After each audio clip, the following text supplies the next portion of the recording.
CK ടോക്സിന്റെ മറ്റൊരു football ടോക്കിലേക്ക് എല്ലാവർക്കും ഒരിക്കൽ കൂടി സ്വാഗതം. നമ്മൾ ഇന്നത്തെ ഈ വീഡിയോയിൽ പ്രധാനമായും ചർച്ച ചെയ്യാൻ പോകുന്നത് കേരള ബ്ലാസ്റ്റേഴ്സ് എഫ്സിക്ക് ഈ ഒരു ISLന്റെ 10ാം സീസണിൽ ഷീൽഡ് ട്രോഫി ലഭിക്കുമോ ഇല്ലയോ, ലഭിക്കുകയാണെങ്കിൽ എന്തൊക്കെയാണ് സാധ്യത എന്നൊക്കെയാണ്. അപ്പോൾ ഏതായാലും വിശദമായ വീഡിയോയിലോട്ട് കടക്കുന്നതിന് മുമ്പായിട്ട് നിങ്ങൾ ഇതുവരെ ഈ ചാനൽ സബ്സ്ക്രൈബ് ചെയ്തിട്ടില്ല എങ്കിൽ ഇതുപോലുള്ള കൂടുതൽ ബ്ലാസ്റ്റേഴ്സ് അപ്ഡേറ്റുകൾ ലഭിക്കുവാൻ വേണ്ടി ഈ ചാനൽ ഒന്ന് എല്ലാവരും സബ്സ്ക്രൈബ് ചെയ്തു വെക്കുക. കൊച്ചിയിൽ അവസാനമായി വിജയിച്ചപ്പോൾ ബ്ലാസ്റ്റേഴ്സ് ഒന്ന് തിരിച്ചു വന്ന് എന്ന് ഓരോ കേരള ബ്ലാസ്റ്റേഴ്സ് ആരാധകനും പ്രതീക്ഷിച്ചു കാണുമെന്ന് ഉറപ്പാണ്.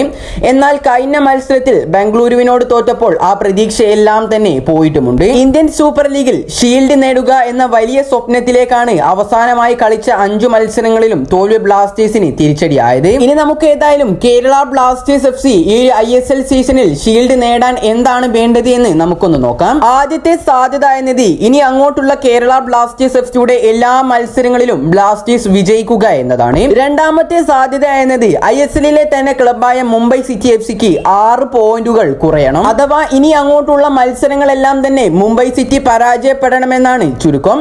ഇനി അടുത്തൊരു സാധ്യത നോക്കുകയാണെങ്കിൽ മോഹൻ ബഗാൻ സൂപ്പർ ജയൻസിന് 4 പോയിന്റുകൾ കുറയണം. ഇത് കൂടാതെ ഈ മാസം 13ാം തീയതി നടക്കുന്ന മോഹൻ ബഗാനെതിരായുള്ള ബ്ലാസ്റ്റേഴ്സിന്റെ മത്സരത്തിൽ ബ്ലാസ്റ്റേഴ്സ് വിജയിക്കുകയും വേണം. ഇനി അടുത്തൊരു സാധ്യത എന്നത് ഒഡീഷ FCക്ക് 4 പോയിന്റുകൾ കുറയണം. അഥവാ ഒഡീഷ FC ഇനി അങ്ങോട്ടുള്ള മത്സരങ്ങൾ തോൽക്കണം എന്നർത്ഥം. ഇനി അവസാനമായി ഷീൽഡ് ട്രോഫി ബ്ലാസ്റ്റേഴ്സിന് അനുകൂലമാകണം എന്നുണ്ടെങ്കിൽ ISLലെ തന്നെ ഒരു വമ്പൻ ക്ലബായ FC ഗോവക്ക് 3 പോയിന്റുകൾ കുറയണം. ഏതായാലും ഞാൻ ഈ പറഞ്ഞ കാര്യങ്ങളൊക്കെ നടന്നാൽ മാത്രമാണ് കേരള ബ്ലാസ്റ്റേഴ്സ് FCക്ക് ഈ ഒരു ISLലെ 10ാം സീസണിലെ ഷീൽഡ് ട്രോഫി നേടാൻ സാധിക്കുകയുള്ളൂ. ഏതായാലും ഇനി നമുക്ക് ഈ ഒരു ISL സീസണിലെ ഷീൽഡ് ട്രോഫി ലഭിക്കാൻ സാധ്യതയുള്ള ടീമുകളെ ഒന്ന് നോക്കാം.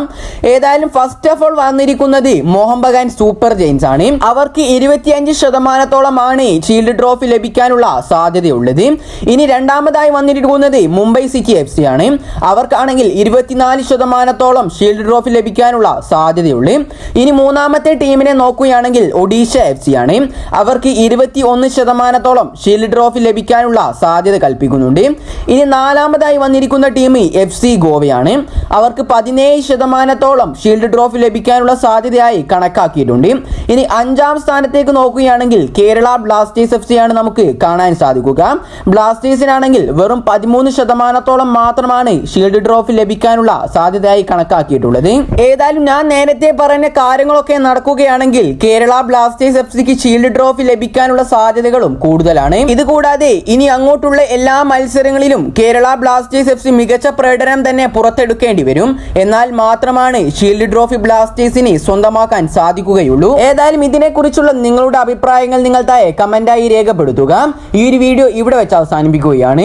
കൂടുതൽ ISLനെ കുറിച്ചും കേരള ബ്ലാസ്റ്റേഴ്സിനെ കുറിച്ചുമുള്ള അപ്ഡേറ്റുകൾ ലഭിക്കുവാൻ വേണ്ടി ഈ ചാനൽ ഒന്ന് എല്ലാവരും സബ്സ്ക്രൈബ് ചെയ്ത് ബെല്ലൈക്കൻ എനേബിൾ ചെയ്തു വെക്കാൻ ശ്രമിക്കുക.